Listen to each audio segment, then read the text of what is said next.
Please stand by. We're about to begin. Good morning and welcome to the Ryder System Fourth Quarter 2025 Earnings Release Conference Call. All lines are in a listen-only mode until after the presentation. Today's call is being recorded. If you have any objections, please disconnect at this time. I would now like to introduce Ms. Kayleen Candela, Vice President, Investor Relations for Ryder. Ms. Candela, you may begin. Thank you. Good morning and welcome to Ryder's Fourth Quarter 2025 Earnings Conference Call. I'd like to remind you that during this presentation, you'll hear some forward-looking statements within the meaning of the Private Securities Litigation Reform Act of 1995. These statements are based on management's current expectations and are subject to uncertainty and changes in circumstances.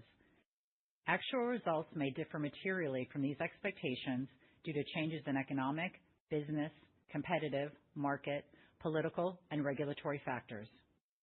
More detailed information about these factors and a reconciliation of each non-GAAP financial measure to the nearest GAAP measure is contained in this morning's earnings release, earnings call presentation, and in Ryder's filings with the Securities and Exchange Commission, which are available on Ryder's website. Presenting on today's call are Robert Sanchez, Chairman and Chief Executive Officer, John Diaz, President and Chief Operating Officer, and Cristy Gallo-Aquino, Executive Vice President and Chief Financial Officer. Additionally, Tom Havens, President of Fleet Management Solutions, and Steve Sensing, President of Supply Chain Solutions and Dedicated Transportation Solutions, are on the call today and available for questions following the presentation. At this time, I'll turn the call over to Robert. Good morning, everyone, and thanks for joining us. Today, I'll begin by providing you with an update on our balanced growth strategy and share some highlights from our 2025 performance. Cristy will provide you with an overview of our fourth quarter results, which were in line with our expectations, and will also discuss our capital spending and capital deployment capacity. John will then provide you with our outlook for 2026 and discuss the strategic initiatives that are the key drivers of expected earnings growth in 2026. Before I get started, I'd like to provide a quick overview of our CEO succession plan that was announced in December. Effective March 31st, I will retire and John Diaz will assume the role of Chief Executive Officer. I will remain on Ryder's board as Executive Chair. Many of you have had the opportunity to interact with John during his 20-plus year career at Ryder, where he has held various leadership roles across the organization, including Chief Financial Officer, as well as President of FMS and President of DTS. John has been a key player in the development, execution, and success of our balanced growth strategy, and I am confident that he is the right leader to build upon the strength of our transformed business model and create incremental value for our customers, employees, and shareholders.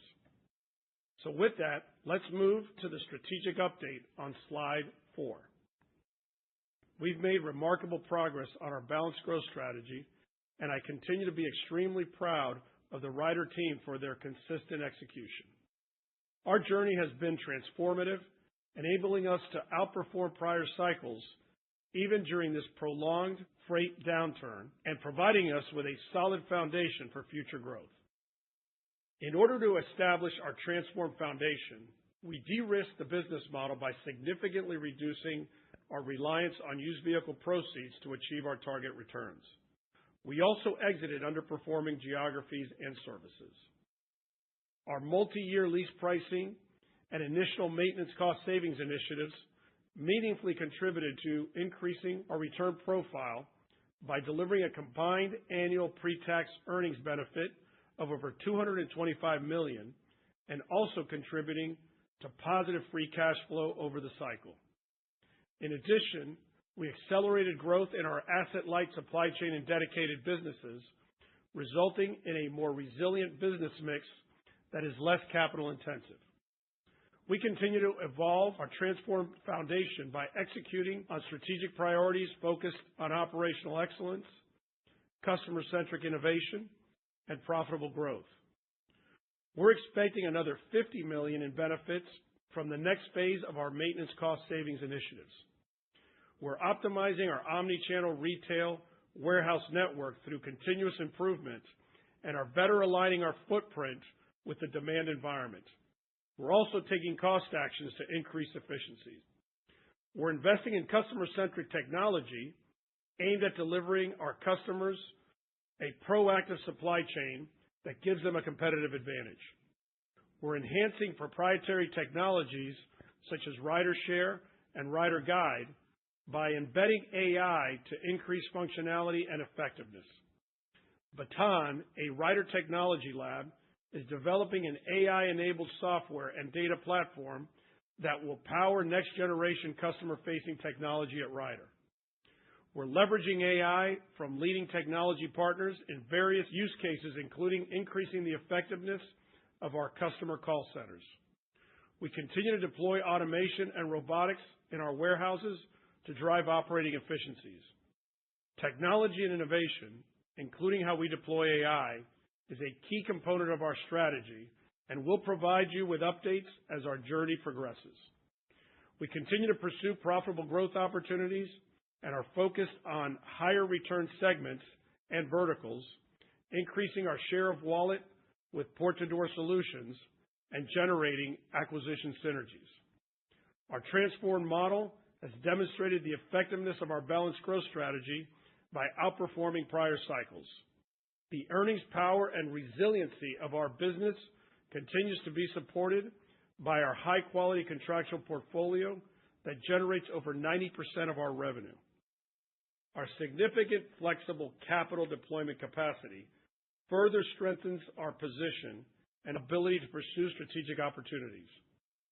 We're proud of the strong performance of our transformed business model and believe that executing on our balanced growth strategy will continue to deliver higher highs and higher lows over the cycle. Slide 5 illustrates how key financial and operating metrics have improved since 2018, reflecting the execution of our strategy. In 2018, prior to the implementation of our balanced growth strategy, the majority of our $8.4 billion of revenue was from FMS. Ryder generated comparable earnings per share of $5.95 and ROE of 13%. Operating cash flow was $1.7 billion. This was during peak freight cycle conditions. Now let's look at Ryder today. In 2025, a year in which freight market conditions remain at or near trough levels, our transformed business model has once again delivered meaningfully higher earnings and returns than it did during the 2018 peak.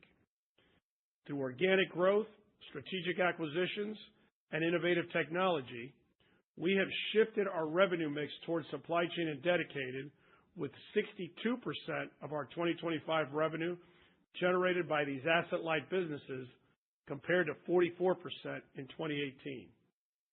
2025 comparable earnings per share of $12.92 are more than double 2018 comparable earnings per share of $5.95.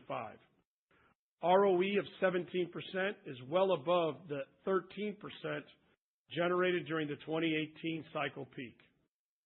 As a result of profitable growth in our contractual lease, dedicated, and supply chain businesses, operating cash flow of $2.6 billion is up more than 50% from 2018.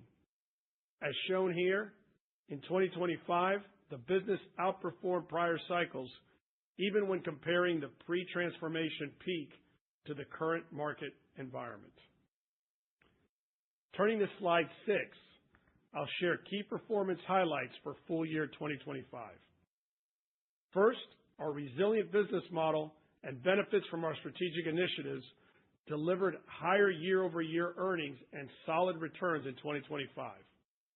Comparable earnings per share was up 8%, and ROE was solid at 17%, in line with our expectations, given where we are in the freight cycle. Next, consistent execution on multi-year strategic initiatives delivered $100 million in cumulative benefits through 2025. We now expect to outperform our initial estimate by $20 million and expect to realize another $70 million in incremental benefits in 2026. This takes the total expected annual benefit to $170 million. Finally, the earnings power of our high-quality contractual portfolio is driving higher operating cash flow, which continued to increase our capital deployment capacity in 2025. Our strong balance sheet and capital deployment capacity provide us with ample resources to support strategic growth opportunities while returning capital to shareholders. Since 2021, Ryder has generated $3 billion in free cash flow, repurchased 24% of shares outstanding, and increased the quarterly dividend by 57%. I'll now turn the call over to Christy to review our fourth quarter performance. Thanks, Robert. An overview of total company results for the fourth quarter is on page 7. Operating revenue of $2.6 billion in the fourth quarter was in line with prior year as contractual revenue growth in SES was offset by lower revenue in DTS and FMS. Comparable earnings per share from continuing operations were $3.59 in the fourth quarter, up 4% from the prior year, reflecting benefits from share repurchases. Return on equity, our primary financial metric, was 17%, up from prior year as benefits from share repurchases and dividends were partially offset by lower rental demand and used vehicle sales results. Year-to-date free cash flow increased to $946 million from $133 million in the prior year, reflecting reduced capital expenditures, lower income tax payments due to the permanent reinstatement of tax bonus depreciation, as well as lower working capital needs. Turning to Fleet Management results on page 8. Fleet Management Solutions operating revenue was down 1%, reflecting lower rental demand, partially offset by higher choice lease revenue. Pre-tax earnings in Fleet Management were $136 million, down versus prior year, reflecting weaker market conditions in rental and used vehicle sales. Our pricing and maintenance cost savings initiatives continue to benefit choice lease performance. Rental results for the quarter reflect market conditions that remain weak. Rental demand increased sequentially, but only in line with historical seasonal trends and not indicating any improvement in market conditions. Rental demand this quarter was below prior year. Lower rental activity was partially offset by higher rental power fleet pricing, which was up 5% year-over-year. Rental utilization on the power fleet was 72%, down slightly from prior year of 73%, on an average fleet that was 8% smaller. Fleet Management EBT as a percent of operating revenue was 10.5% in the fourth quarter, below our long-term target of low teens over the cycle. Page 9 highlights used vehicle sales results for the quarter. Year-over-year, used tractor pricing increased 1% and truck pricing declined 9%. On a sequential basis, pricing increased for both tractors and trucks, with tractors up 6% and trucks up 4%. Sequential pricing benefited from a higher retail mix as we realized better proceeds using the retail sales channel versus the wholesale channel. In the fourth quarter, 69% of our sales volume went through our retail sales channel, up from 54% in the third quarter. Our retail mix was also above prior year levels of 64%. Pricing in our retail sales channel declined 2% sequentially for tractors and declined 8% for trucks. During the quarter, we sold 3,600 used vehicles, down sequentially and versus prior year. Used vehicle inventory of 9,500 vehicles is slightly above our targeted inventory range. Used vehicle pricing remained above residual value estimates used for depreciation purposes. Slide 23 in the appendix provides historical sales proceeds and current residual value estimates for used tractors and trucks for your information. Turning to supply chain on page 10, operating revenue increased 3%, driven by new business and volumes in omnichannel retail. Supply chain earnings decreased 8% from prior year as the benefits from operating revenue growth were more than offset by both lost business and extended customer production shutdowns in automotive. Supply chain EBT as a percent of operating revenue was 8% in the quarter, at the segment's long-term target of high single digits. Moving to Dedicated on page 11, operating revenue decreased 4% due to lower fleet count, reflecting the prolonged freight downturn. Dedicated EBT was above prior year, reflecting lower bad debt and benefits from acquisition synergies, partially offset by lower operating revenue. DTS results continued to benefit from pricing discipline as well as favorable market conditions for recruiting and retaining our professional drivers. Dedicated EBT as a percent of operating revenue was 8.9% in the quarter, at the segment's long-term high single-digit target. Turning to slide 12, 2025 lease capital spending of $1.5 billion was below prior year, reflecting lower lease sales activity. In 2026, we're forecasting lease spending to increase to $1.9 billion, reflecting higher replacement activity. We expect the ending lease fleet to modestly decline in 2026.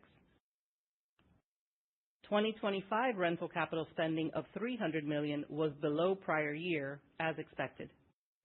In 2026, we're forecasting lower rental capital spending of $100 million, reflecting lower planned replacement activity. Our ending rental fleet is expected to decrease 7%, and our average rental fleet is expected to be down 13%. The rental fleet remains well below peak levels as we manage through an extended market slowdown. In rental, in recent years, we shifted capital spending to trucks versus tractors, as trucks have historically benefited from relatively stable demand and pricing trends. At year-end 2025, trucks represented approximately 60% of our rental fleet. Our full year 2026 capital expenditures forecast of approximately $2.4 billion is above prior year. We expect approximately $500 million in proceeds from the sale of used vehicles in 2026, in line with prior year, as we do not anticipate a meaningful recovery in market conditions. Full year 2026 net capital expenditures are expected to be approximately $1.9 billion. Turning to page 13. In addition to increasing the earnings and return profile of the business, our transformed contractual portfolio is also generating significant operating cash flow. Improving the overall cash generation profile of the business is one of the essential elements of our balanced growth strategy. Better earnings performance is driving higher cash flow generation and in turn is delevering our balance sheet at a more rapid pace. This momentum is creating incremental debt capacity given our target leverage range of between 2.5 and 3 times. As shown on the slide, over a 3-year period, we expect to generate approximately $10.5 billion from operating cash flow and used vehicle sales proceeds. Our operating cash flow will benefit from improving contractual earnings. This creates approximately $3.5 billion of incremental debt capacity, resulting in $14 billion available for capital deployment. Over the same 3-year period, we estimate approximately $9 billion will be deployed for the replacement of lease and rental vehicles and for dividends.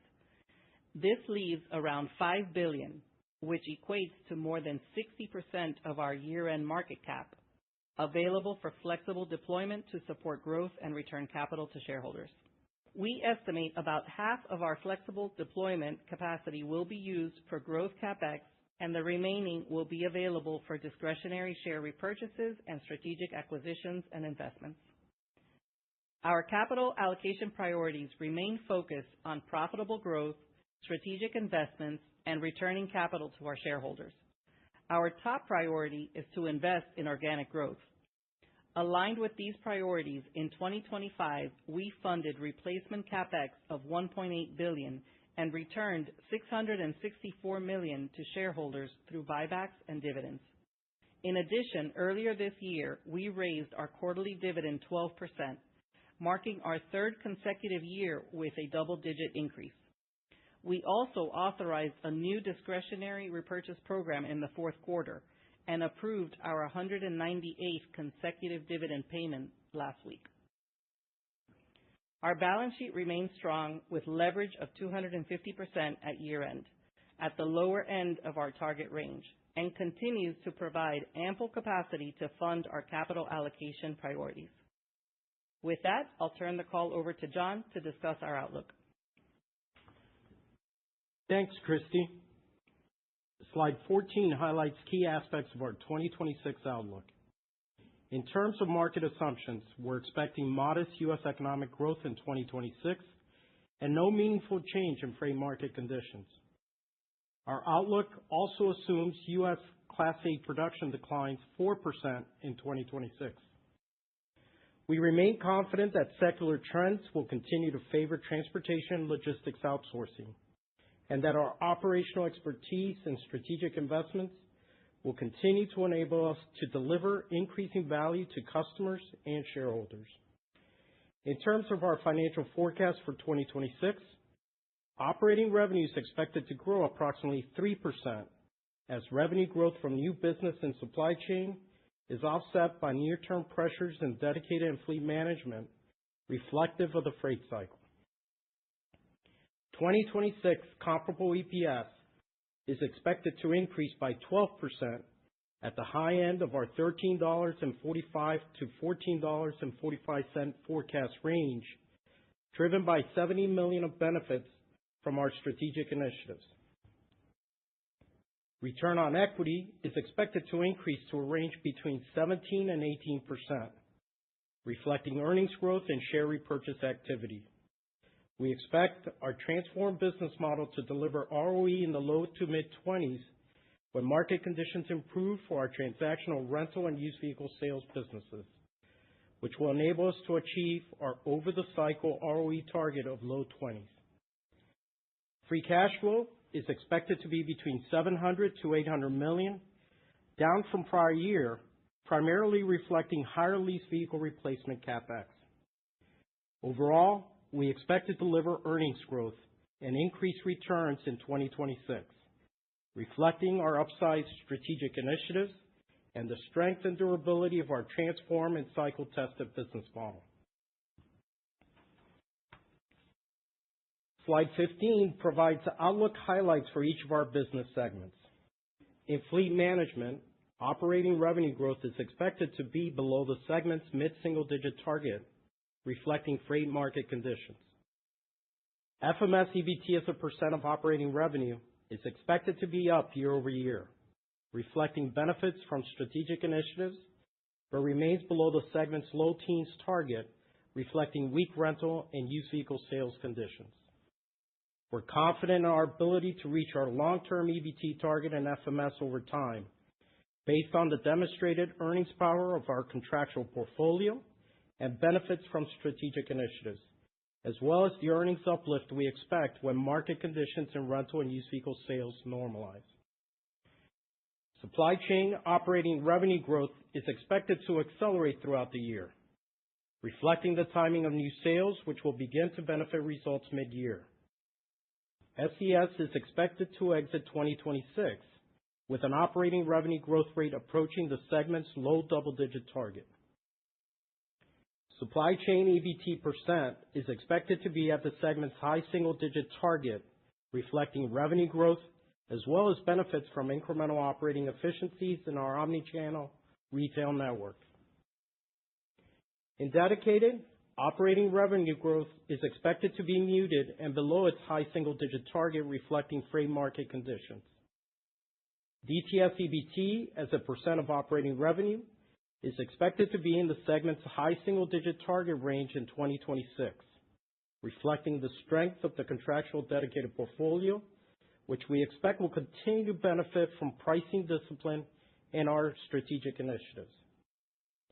We expect to continue share repurchase activity and are leveraging our zero-based budgeting process to manage discretionary spending and mitigate inflationary costs. Supply chain is expected to be the key driver of our operating revenue growth. Overall, We expect the ongoing momentum from our strategic initiatives and high-quality contractual portfolio to drive 2026 earnings growth, with segment earnings in line with our expectations.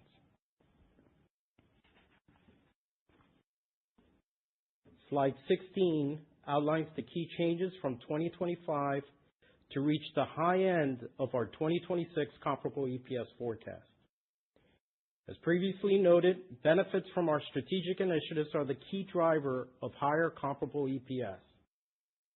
Fleet management contractual businesses are expected to contribute 70 cents in incremental EPS, primarily reflecting benefits from our lease pricing and maintenance cost-saving initiatives.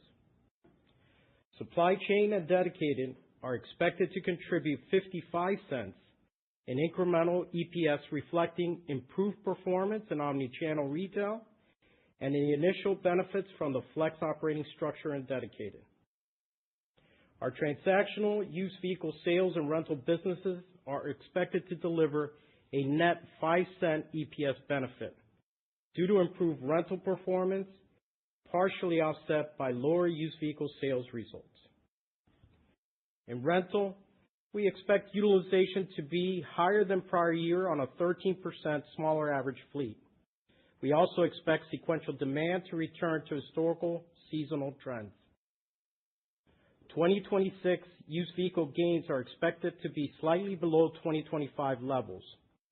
Our full-year forecast assumes used vehicle prices begin to modestly improve in the second half of the year.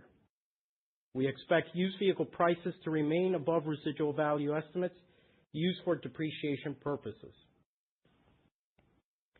A 23-cent EPS net benefit is expected from a reduced share count, partially offset by a higher tax rate. This brings the high end of our 2026 comparable EPS forecast to $14.45, with a range of $13.45 to $14.45. The transformative changes we've made to the business model continue to deliver strong results. The earnings power of our contractual businesses and our strategic initiatives are more than offsetting near-term headwinds in the transactional parts of our business. Turning to page 17, we expect 2026 earnings growth to be driven by incremental benefits from multi-year strategic initiatives which began in 2024. These initiatives represent structural changes we're making to the business and are not dependent on a cycle upturn. We now expect to surpass our initial target of $150 million in annual pre-tax earnings benefits from these initiatives, and have upsized our target to $170 million upon completion. To date, we've realized $100 million in benefits, leaving $70 million of incremental benefits expected in 2026. In fleet management, we expect our multi-year lease pricing and maintenance cost-saving initiatives to benefit 2026 results. In dedicated, we expect incremental benefits from acquisition synergies, as well as initial cost savings from our flex operating structure. In supply chain, we continue to focus on optimizing our omnichannel retail warehouse network through continuous improvement efforts and better aligning our warehouse footprint with the demand environment.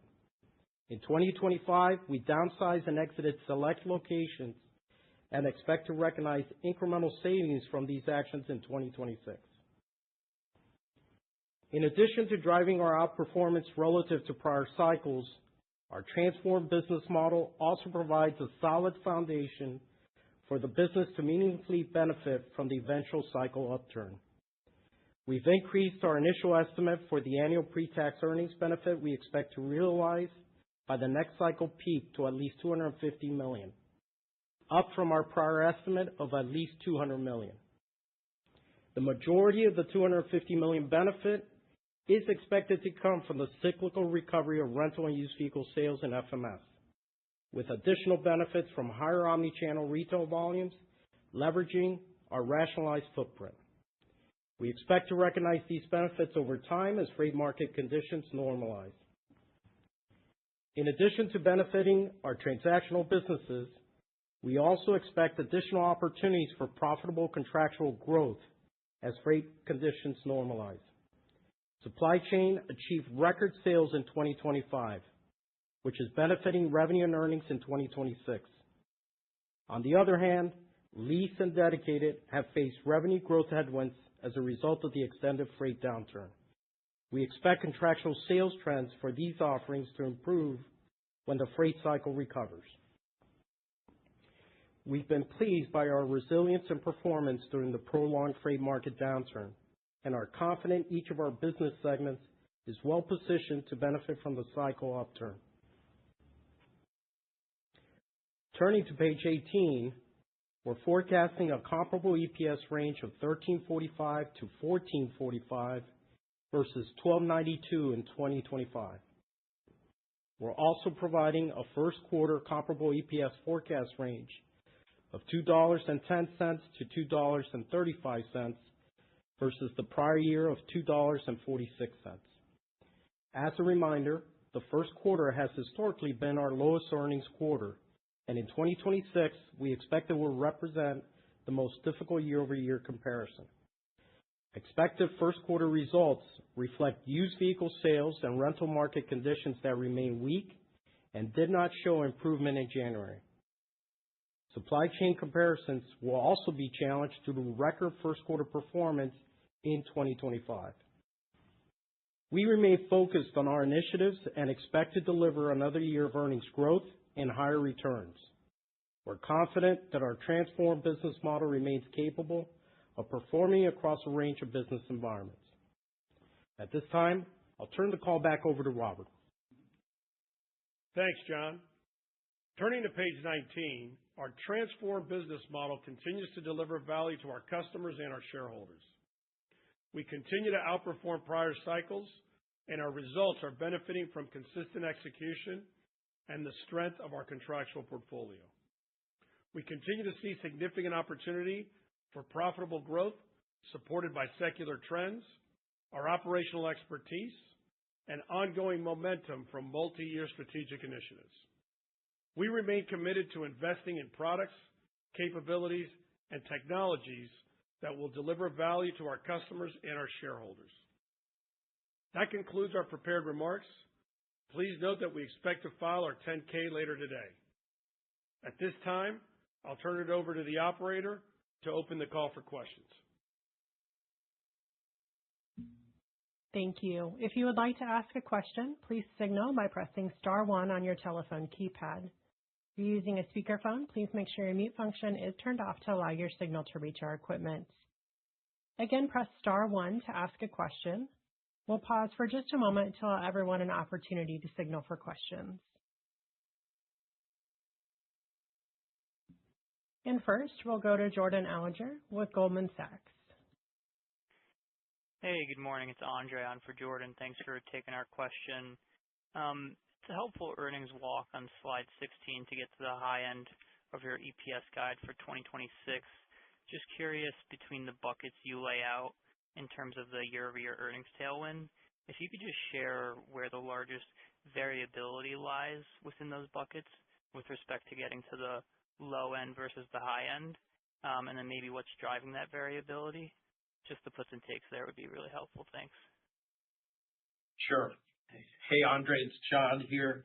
If you look at page 16, I would say the biggest variability there is really tied to our transactional business. When you look at the improved earnings of the businesses on the FMS side, a lot of it is coming from lease pricing and another year of maintenance strategic initiatives. I would say we feel really confident in our lease pricing based on the momentum we saw at the end of last year, and that will carry over into this year. Maintenance, there is some variability there, but we see that the business continues to execute at a better level than we were previously. If you look at supply chain, clearly there you do have the omni-channel optimization, and you heard in our prepared remarks, we took some actions last year that really set us up to deliver incremental benefits from both the omni-channel as well as the dedicated flex structure activity that we made. So overall, I would say probably the biggest variability in our strategic initiatives is probably tied to our maintenance organization. and some of it tied to our omni-channel optimization activity. Clearly, rental and UVS, we have no meaningful improvement in those transactional businesses. The low end of our range does contemplate further deterioration from Q4 if rental and UVS were to pull back, and that's what's contemplated in the 1345 at the low end. But we feel really good about the strong contractual portfolio performance and obviously the confidence we have in executing again on our strategic initiatives. Appreciate the color. If you find that your question has been answered, you may remove yourself from the queue by pressing the star key followed by the digit 2. We will go next to Ben Moore with Citibank. Hi, yes, good morning. Appreciate taking our question. Great print on the used gain of $12 million in 4Q. Wanted to ask, what's your view on cadence for that? You mentioned 1Q should be softer. Should we be looking at a step down, not too much from that 12 mil, and then gradually improving beyond that 12 mil throughout the year? Or what's your view on kind of 1Q through 26 for used gain, please? Yeah, Ben, let me make a few remarks and then I'll turn it over to Tom. We do see the environment on the used vehicle sales side kind of gradually improving as we get through the year. We do expect Q1 to be kind of consistent with what we saw in Q4. We are expecting tractor pricing to improve as a lot of capacity keeps coming out of the market, and that will bode well for tractor pricing going into second half of the year. Trucks, which is the majority of our inventory today, we do expect trucks to continue to be kind of depressed at the current fourth quarter levels, which, if you recall, year over year, truck pricing was declining all of last year, so it's going to make the comparables a little bit more difficult. We do expect to improve retail mix next year, but I'll let Tom talk about kind of what he's seeing in the business. Yeah, I think your initial read on that was right. So what we saw in the fourth quarter, and I think you see it in the gain numbers where we did a lot less wholesaling in Q4. But Christy also mentioned that in her opening comments that the retail pricing in Q4 actually fell a little bit. We're expecting that to continue into Q1. So the kind of first part of the year, you see a little bit of decline in the pricing of retail. And then you get into second quarter and beyond, you start to see that pricing improve, which then leaves you a full year that looks kind of flat in gains year over year. So that's what we're seeing. We're certainly not seeing any pickup in volumes or pickup in activity yet at our UTCs. We'll see how that develops throughout the quarter and the rest of the year, obviously. Great, really appreciate that. And maybe just to follow up on what you mentioned with capacity coming out of the market, the kind of the sense from the market is with government enforcement of non-domiciled CDLs, English language proficiency, ELD devices, trucker schools. We may see, the capacity exiting, drivers exiting, driving more used trucks, flooding the market, depressing used truck pricing. But it seems like maybe there's kind of puts and takes there. And then maybe going into the second order effect where for private and private fleets, for hire carriers and private fleets would be buying trucks to pick up the associated freight from the, operators who left, which could lift used truck prices. Can we get a sense of your views on that, kind of tying in with the cadence through 26, tied in with this policy change? Yeah, Ben, I would say, look, broadly, we do see evidence that capacity is coming out of the market, and we think even independent of those macro factors you talked about, we do expect that the capacity is going to get tighter as we look at 2026. As far as what we're seeing on the driver side with immigration and some of the rules that have come out, I would just say that primarily impacts the for-hire carrier market, which is primarily impacting our sleeper tractor class. And if you look at our inventory of used vehicles today, it's predominantly a truck inventory. So the impact to used vehicles, even if we see a slight blip down, is going to be, I would say, minimal for Ryder going forward. Clearly for us, we continue to look for signs that the market will take an upturn. We think overall capacity exiting the market will be good for us long term to not only impact our transactional businesses, but also help grow our contractual businesses in both lease and dedicated service. Great. Appreciate that. And maybe if I can just squeeze one more in related for your SCS division. You've noted having signed new SCS business starting 2Q, 3Q this year. Can you talk to the magnitude of that business dollar-wise or percentage of revenue growth-wise? And any new signings on for 1Q or 4Q or 2Q or 3Q since then? Hey, Ben, this is Robert. Look, I think the good news is we had a very strong sales year in 2025 in supply chain. It was a record year considering all the challenges in the economy. I think it's a great story. Those new wins start getting layered in throughout the year. And you'll start to see the benefits of that more, as I had mentioned in the last earnings call, probably more into Q2, Q3 is where you really start to see more of that layer in. But Steve, you can give them additional color there. Yeah, I think as you think about it, think about omni-channel retail where we're seeing an increase in sales. I think we're off to a really good start this year. At the end of the day, it's all about our people, the relationships that we've built, not only from the vertical leads and our sales team to frontline operators, because as we execute, that gains confidence from our customers. And about 80% of our sales this year was expansion sales. So I think that drives to that execution, continuous improvement and innovation that we bring to our customers. So, and on the backbone of our port-to-door strategy, you're seeing a good expansion, across many of our service offerings.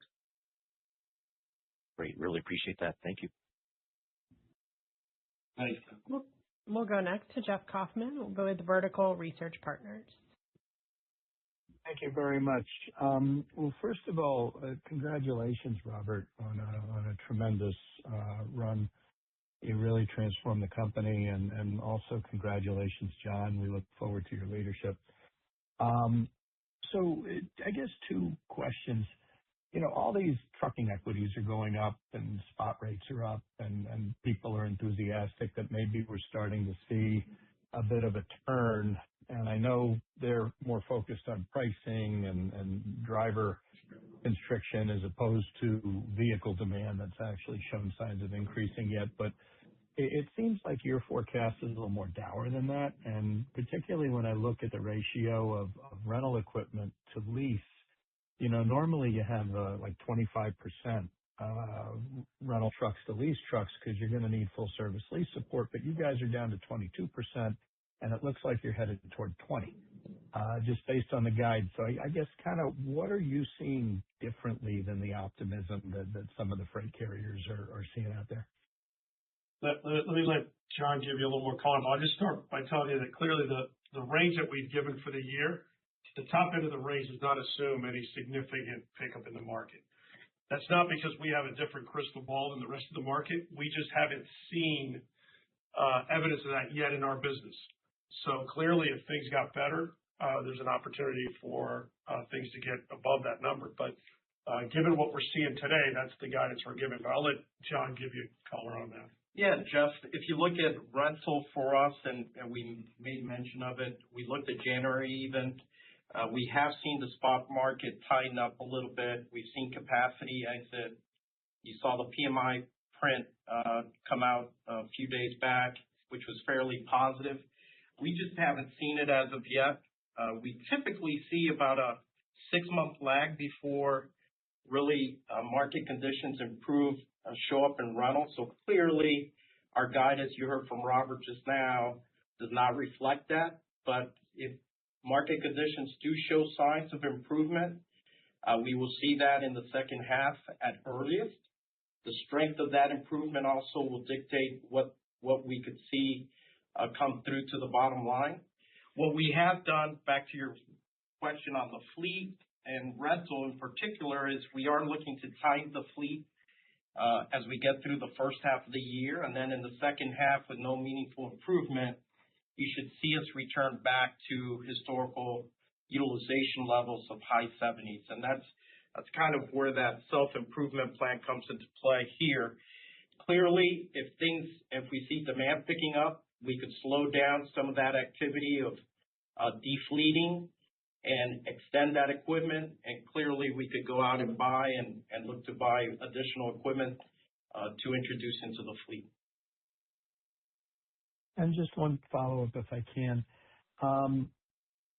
You guys talk about baton from time to time. I'm not so sure the rest of us really understand what differentiates it versus going out into the market and just looking for AI solutions or tech solutions. Can you talk a little bit about the advantage of baton and what it means to the company? Yeah, Baton was initially a Ryder Ventures investment we made.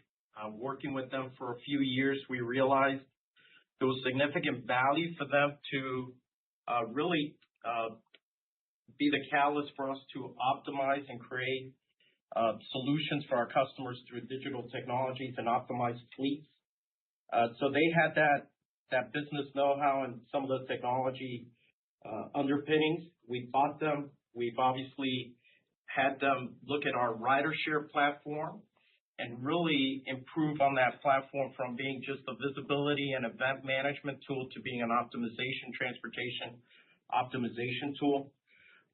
With their capabilities, the Baton Group's capabilities, we feel we have not only the skills to take advantage of even some of the emerging technologies in AI, so that we could deliver greater value into the future for our transportation clients. Okay, thank you very much, and best of luck. Thanks, Jeff. We'll go next to Rob Salmon with Wells Fargo. Thanks, operator, and for taking our questions. Clearly, to piggyback on what was just being asked with regard to rental, clearly we're seeing some elevated spot rates in the market. It would be helpful if you provide just a little bit more context of what you're seeing across your rental customers, i.e. the FMS customers that traditionally have equipment down, or they're having surge business and operating in the rental versus your standalone rental customers, just to get a sense of how that business is trending here.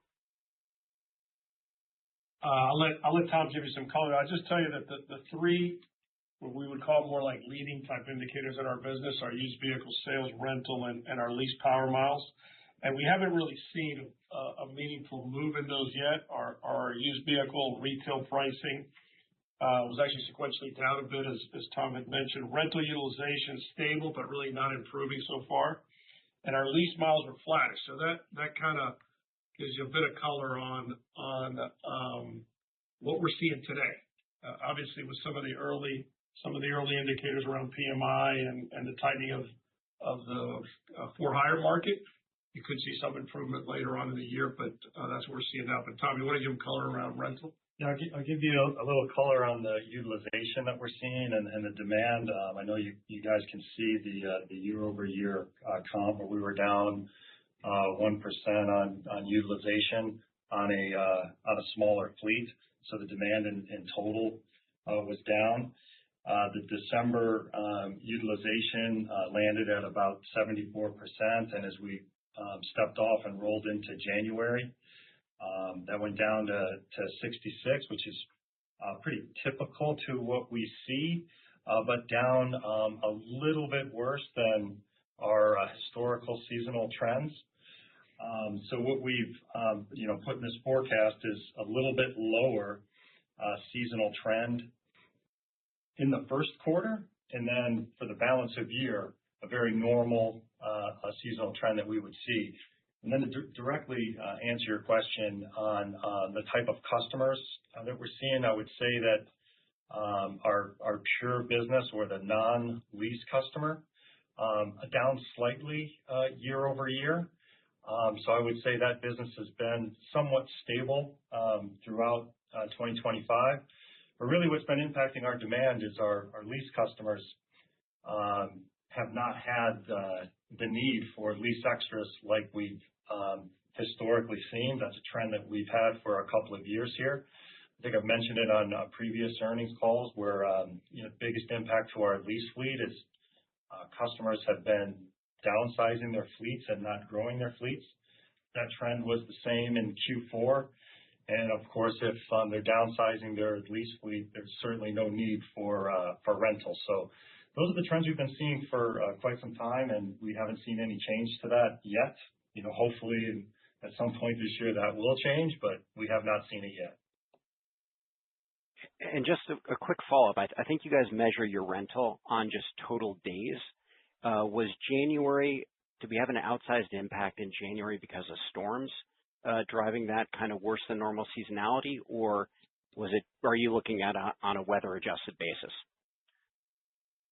We didn't look at it as a weather-adjusted basis, but it didn't seem that the weather impacted the utilization at all.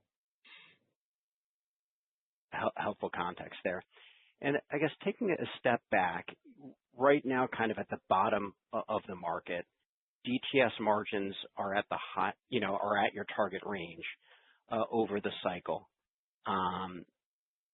Same with SCS. Should we be thinking that there's potential upside here relative to the longer-term targets, given some of the internal initiatives and acquisition cost outs that you guys have been executing on, or are there offsets that we should be thinking about as we get into a better demand environment where maybe we're seeing higher turnover, higher investment that we should be kind of cognizant of? Just your perspective on those two segments, longer-term margin opportunities. Yeah, Rob.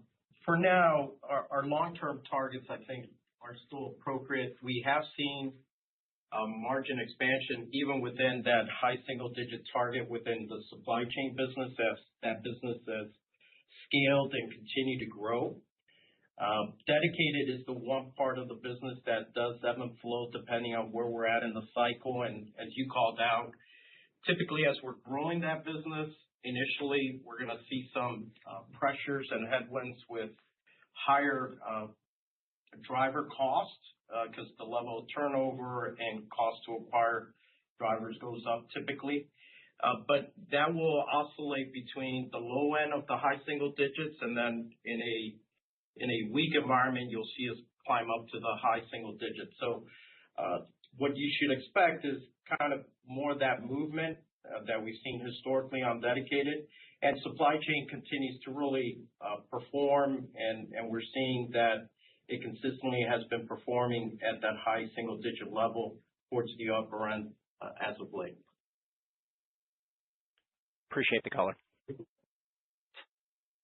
Thanks, Rob. We'll go next to David Zazula with Barclays. Hey, thanks for taking the question. Can I just ask about the flex operating structure and the benefits you're expecting to see from that in dedicated? And if dedicated sales ramp up and you start seeing some new contracts, could some of that structure offset some of the margin headwinds we might normally expect in an upswing in the dedicated business? Yeah, David, I think right now what we've seen is really optimization in the back office resources. As John talked a little bit a bit ago about the time, we are implementing some AI technology into the flex model that should allow us to reduce driver dwell time and better allocate drivers to the right operation. So certainly as the market comes back up, density comes into the flex model, and there should be some upside growth on the top line. Awesome. Very, very helpful. And then with respect specifically, I mean, we can see the global numbers, but to your auto customers, what has the conversation been like in trying to reduce the negative auto component to SCS in 2026? Yeah, I think, if you look at the diversity of our portfolio, 5, 6 years ago, we really focused on growing CPG and omni-channel retail, and we've done that. I think the diversity in our OEMs that we serve is very well balanced. What we were challenged with in Q4 was a microchip shortage that impacted a few of our customers, and we're going through a retooling effort right now with many OEMs as they're converting away from EV vehicles into more ICE vehicles. So we expect that to kind of get back to normal in the back half of the year. Very helpful. Much appreciated. All right. Thanks, David. We'll go next to Ravi Shankar with Morgan Stanley.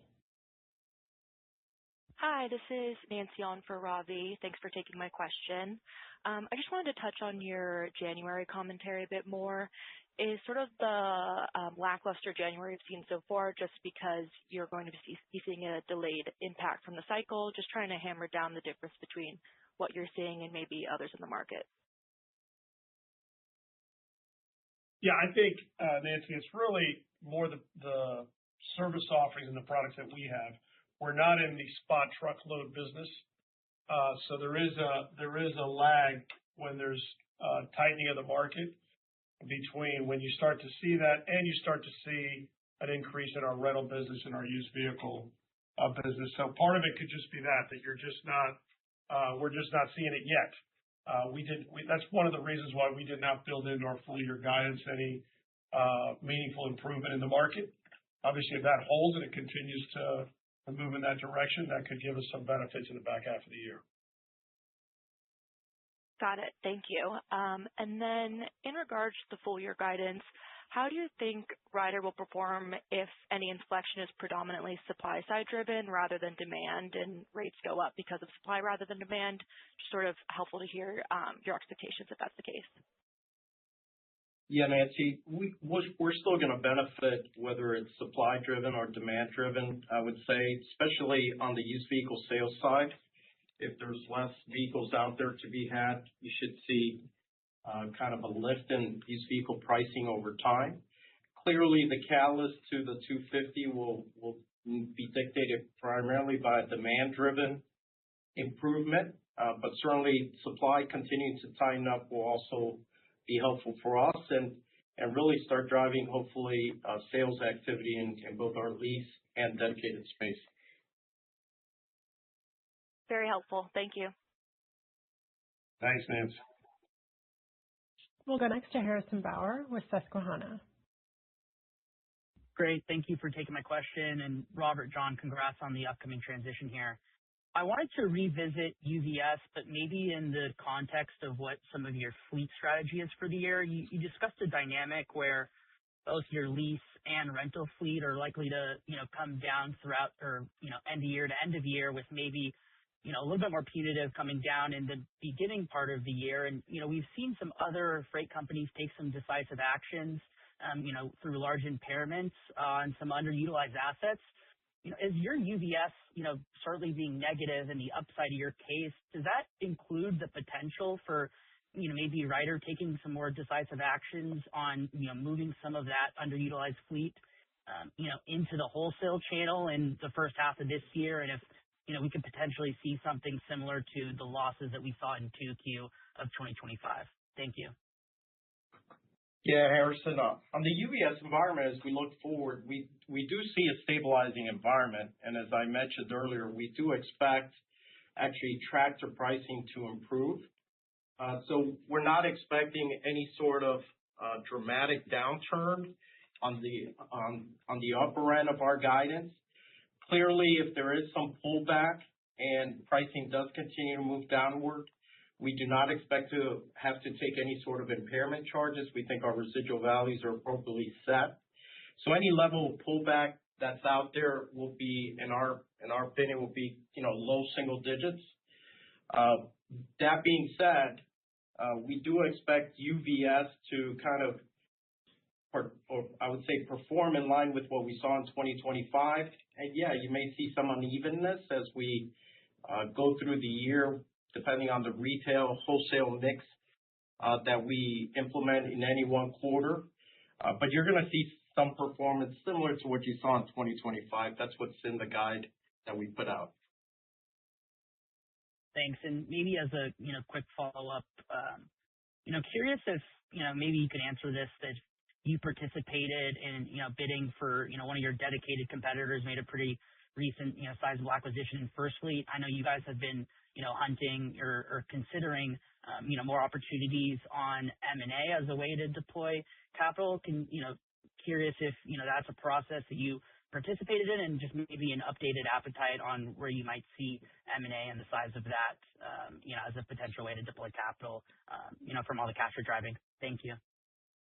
Yeah, we don't comment on any particular deal, but obviously we're in the market, and we're going to continue to be looking for well-run companies in the target areas that we've outlined. And when we find the right ones, as you know, based on our balance sheet, we've got plenty of capacity to do the types of acquisitions that we're looking for. Thanks. We'll go next to Scott Group with Wolfe Research.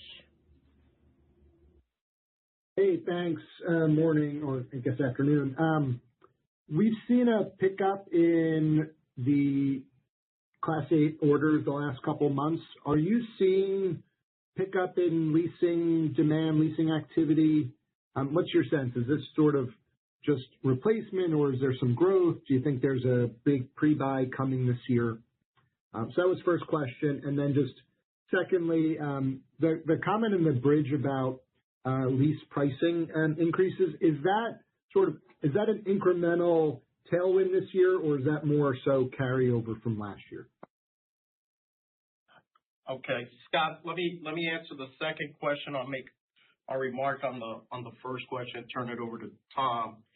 The lease pricing and the reason for the upsides from the 150 to the 170, it's largely due to the pricing initiative, where we've seen that has come in stronger, and obviously the replacement cycle of our existing portfolio has extended out to 2026. So the $20 million is predominantly the pricing initiative as being incremental, and that's the reason for the upsides from 150 to 170. As far as what we're seeing in the Class 8 sales numbers, most of that, as we understand it, is coming from the for-hire carriers that are, for the first time, kind of coming back into the market and planning ahead for 2026. They may be getting their orders in. We're not seeing any sort of pre-buy activity from our customers on our lease side. So I'll let Tom maybe provide a little bit more color, but that's kind of what we're seeing. Yeah, not much more to add. Really not seeing any meaningful change in customer behavior out there. That maybe the only thing I could say is that our sales pipeline is at near record levels, which might suggest some pent-up activity could be coming. But, other than that, I would say, no change to customer behavior and no change to incremental demand or activity at this point. Thank you, guys. Appreciate it. Thank you. At this time, there are no additional questions. I'd like to turn the call back over to Mr. Robert Sanchez for closing remarks. Okay. The only thing I'll bring you back to is clear as we did in 2025, 2026 is another year of initiatives-based earnings growth. If we get help from the market, that'll be an upside positive. But we're certainly focusing on the things that we can control, continue to do that, and continue to execute on that. So thank you all for your interest in Ryder. Have a great day. That concludes today's conference. We thank you for your participation.